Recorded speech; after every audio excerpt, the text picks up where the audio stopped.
Нови одрони на патиштата во истокот, најинтензивно на правецот село Истибања Македонска Каменица, каде што теренот е особено чувствителен на влажност. Раководителот на Македонија ПАТ Владко Цонески земне телевизија истакна дека сите одрони се расчистени уште од раните утрински часови, но поради временските услови постои ризик од нови одрони.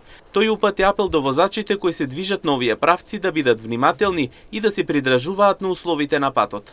Вака сега со оглед што синоќ имавме цела вечер врнежлива, со тих дожд, немаше некои порани дождови, имаме си појава на ситни одрони, кои уште во текот на ноќта и утринските часови се исчистени, меѓутоа поради накиснување на косините може да дојде до ново паѓање на ситни одрони, така да би препорачале на возачите внимателно возење, придржување на условите на патот и на поставената сигнализација. Покрај на овој патен правец, Цонески додаде дека одрони има и на патниот правец Виница Берово, како и на патниот правец Делчево Пехчево. Како секогаш што е на деловите помеѓу село Истибања и граничен премин Делчево и Виница Берово.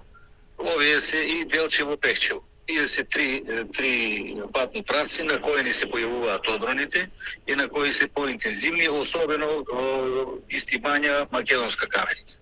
За да нема несакани последици, раководителот Владко Цонески и понатаму предупредува возачите да бидат предпазливи и да се придржуваат на условите на патот и на поставената сигнализација.